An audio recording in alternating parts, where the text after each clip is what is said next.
بسم اللہ الرحمن الرحیم۔ السلام علیکم۔ سزا۔ لاہور کی گنجان آباد علاقے میں اماں اپنے بیٹے، بہو اور پوتے سفیان کے ساتھ رہتی تھی۔ اماں کا پوتا سفیان بہت اچھا لڑکا تھا۔ وہ سب سے بہت پیار کرتا اور سب کا بہت خیال رکھتا تھا۔ خصوصاً اسے جانوروں سے بہت پیار تھا۔ جتنا اسے جانوروں سے پیار تھا اتنا ہی اس کی دادی جانوروں سے نفرت کرتی تھی۔ ایک دن سفیان کہیں سے ایک پیاری سی بلی لے کے آیا۔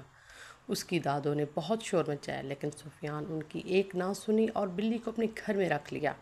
اماں ہر وقت اس فکر میں رہتی تھی کہ کہیں بلی میرے بستر پر نہ سو جائے اور برتنوں میں منہ نہ ڈالے، کیونکہ بلی سب گھر والوں سے مانوس تھی اور ان کے بستر میں گھس کر بیٹھ جاتی تھیں۔ اماں بہت صفائی پسند اور سخت مزاج خاتون تھیں اور بلی کو گھر سے نکالنے کی فکر میں رہتی تھیں، کیونکہ وہ اپنے پوتے سے بہت پیار کرتی تھیں، اس وجہ سے اسے برداشت کر رہی تھیں۔ پھر ایسا ہوا کہ بلی کچھ دن کے لیے غائب ہو گئی اور کہیں دکھائی نہیں دی، تو اماں نے شکر ادا کیا اور اس مصیبت سے تو چھٹکارا حاصل ہوا۔ ایک دن اماں سو رہی تھی کہ اس کے کانوں میں ہلکی پھلکی میاؤں میاؤں کی آواز آنے لگی۔ اماں فوراً اٹھ کر بیٹھ گئیں اور ارد گرد نظر دوڑانے لگیں۔ جب سارے کمرے کو میں تلاشی نظروں سے دیکھا تو اس کے ایک کونے میں بلی اپنے دو ننھے منھے بچوں کے ساتھ بیٹھی ہوئی نظر آئی۔ اماں انہیں دیکھ کر آگ بگولا ہو گئیں اور بلی کو تو برداشت کیا تھا، اب یہ تو اور مصیبتیں بھی نازل ہو گئیں۔ اب تو میں نہیں، ایک دن کے لیے بھی گھر میں برداشت نہیں کروں گی۔ اماں نے ڈنڈا اٹھایا اور بلی کو مارنے لگیں۔ بلی کے دو بچے ڈر کے مارے ادھر ادھر بھاگنے لگے۔ اماں کو یہ اندازہ نہیں کہ اس بلی کا سخت بیمار ہے اور وہ مار کھا رہی ہے۔ بھاگنے کی کوشش نہیں کری اور نہ ہی اپنے بچوں کی طرف بھاگ رہی ہے۔ اماں نے بلی کو اتنا مارا کہ وہ زمین پر لیٹ کر تڑپنے لگی اور اماں کی طرف اداس نظروں سے گھورنے لگی۔ اس کی آواز میں بھی نہیں نکل رہی تھی۔ اماں نے دو بچوں کو ایک شاپنگ میں بیگ میں ڈال کر انہیں اپنے گھر سے تھوڑا فاصلے پر بنے ہوئے ایک خالی گھر میں چھوڑیں، جو ابھی زیر تعمیر تھا اور اس میں کوئی نہیں رہتا تھا۔ بلی کو سخت بخار تھا، اس لیے اپنے بچوں کا کچھ ہوش نہ تھا۔ جب 2-3 دن کے بعد اس کی طبیعت کچھ بہتر ہوئی تو اسے اپنے بچوں کی یاد ستائی۔ وہ سارے گھر میں بچوں کو تلاش کرنے لگے۔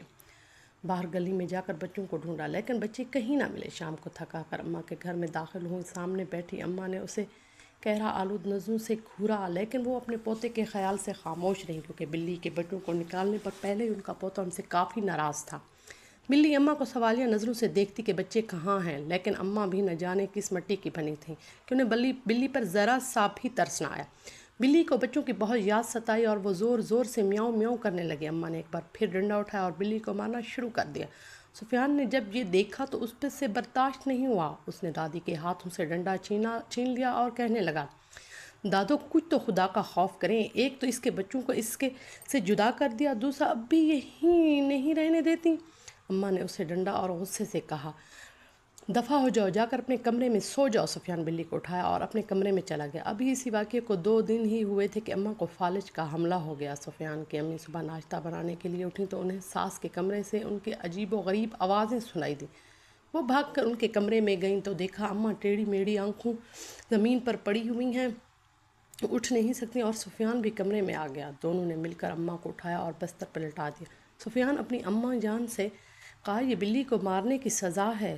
سفیان کی امی کہنے لگی، چھوڑو ان باتوں کو، پہلے ڈاکٹر کو بلاؤ۔ جب اماں نے پوتے کی منہ سے یہ الفاظ سنے تو ان کی آنکھوں میں آنسو آ گئے۔ انہوں نے شدت سے اپنی غلطی کا احساس ہوا اور وہ رونے لگے اور دل ہی دل میں اللہ تعالیٰ سے معافی مانگنے لگے۔ اللہ کی لاٹھی بے آواز ہے۔ انہوں نے بلی کے بچوں کو بلی سے جدا کیا اور اللہ تعالیٰ نے انہیں ایک ٹانگ اور ایک بازو سے محروم کر دیا۔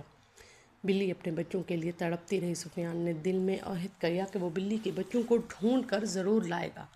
وہ گھر سے نکل کر مختلف جگہوں پر بلی کے بچوں کو تلاش کرنے لگا۔ آخر کار اسے بلی کا بچہ ایک خالی پلاٹ پر اچھلتا کودتا دکھائی دیا۔ اس نے وہاں جا کر دیکھا بلی کا ایک بچہ مر چکا تھا اور وہیں پڑا تھا، جبکہ دوسرا اس کے ارد گرد میاؤں میاؤں کرتا ہوا ادھر ادھر اپنی ماں کو تلاش کر رہا تھا۔